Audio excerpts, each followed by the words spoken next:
Today I put away $1.75. Yesterday I put away,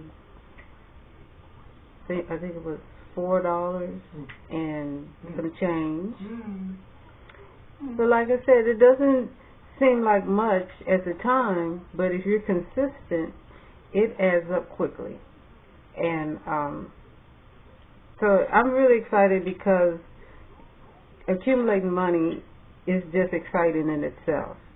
And that money can be used for anything, whether you save it on a long-term basis or you just save it for the end of the month when your money is running thin. But it's just good to accumulate it and have it at your disposal instead of it, just disappearing on things that you can't even remember what you spent it on. So saving money, to me, the best way is out of sight, out of mind. And I think that's a lot of people are rediscovering that. When your money is out of sight, it's out of mind, and it just accumulates and you just forget about it. And one way of doing that is having a small portion of money coming out of your check. But first of all, you have to establish a budget.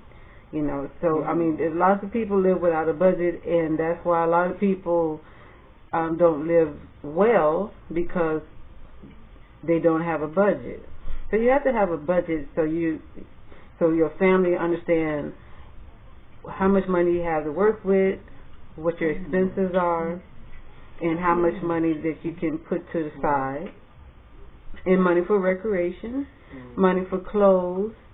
Because these are things that a lot of times, like recreation, people take recreation for granted, even though they spend hundreds of dollars a month on recreation. I'm not one of those people. I don't spend that much money on recreation. Well, at least not cable and, particularly cable and fancy phones and stuff like that. I don't spend hundreds of dollars on things like that. But a lot of people do. So you have to be realistic about how much money you're actually spending, how much money you're spending on fast food. I have to stay on top of that, to make sure that I'm not spending too much on fast food, because that's one thing I like to do. So I stay conscious about how much I'm spending and how often I'm going to the restaurants and things like that.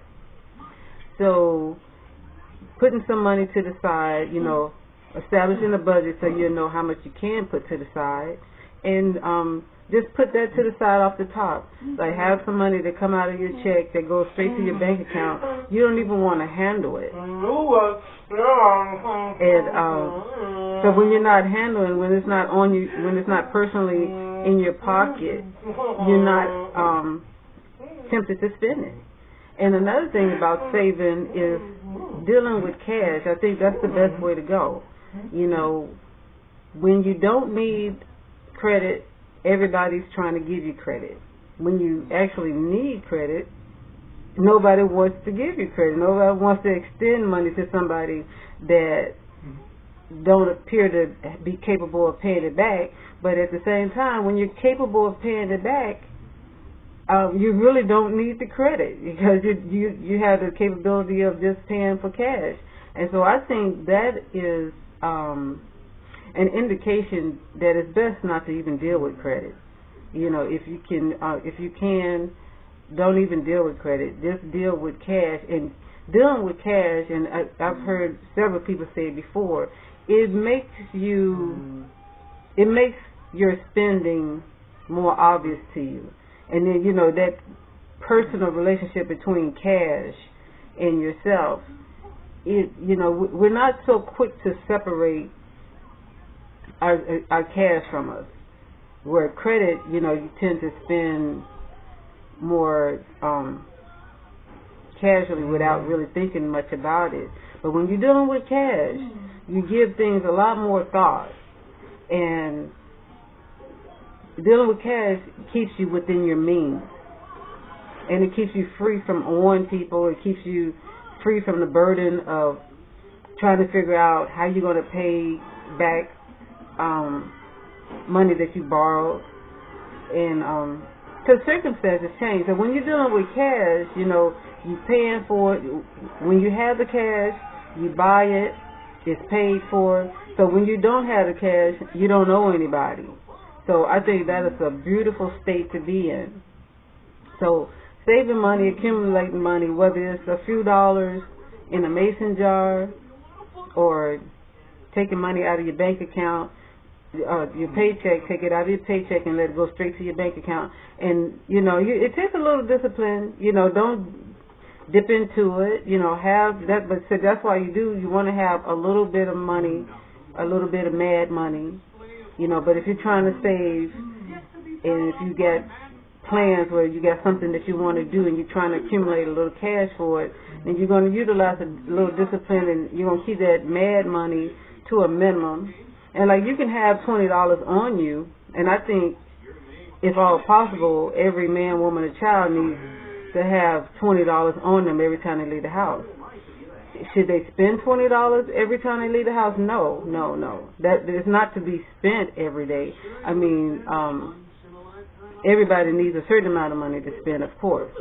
You want to be able to get a drink of water, a bottle of water, or a soda, or a sandwich, or gas, or whatever you need to get to school. You need lunch money and stuff like that.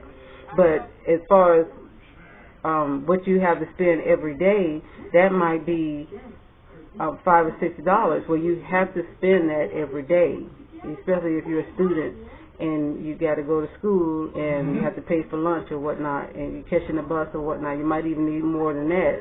You might even need $10 every day to. I don't know how much it is to catch the bus in Chicago right now, but between car fare and money to cover your lunch, yeah, you may actually need students, young adult or children today going to school and catching the bus. They may need $10 or $12 every day. But if you don't have to spend $20 every day, then I recommend that you don't. But I do recommend that you have $20 on you for emergency purposes. And in addition to that, the other $10 or $12 or $20 that you need to get you through the day. But this is keeping in mind that keeping all your spending down to a minimum, and deal with cash.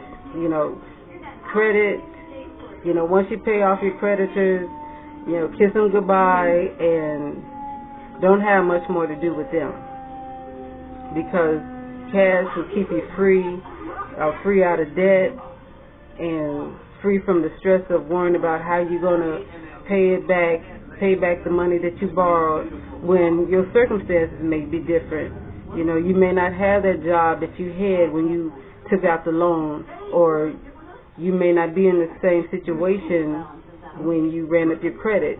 When you ran up your credit, you was living with your parents, and so that may not be the case anymore. So deal with cash and save what you have left over at the end of the day in the mason jar. And if you got a paycheck coming in, have a little money going straight to your bank account. If you don't even get to handle that, it just goes straight to your bank account. You don't really even notice it. After a while, you won't even notice it. And if you do this when you first get your job, it'll feel like, you'll never know the difference, because you've been doing it ever since you've been employed.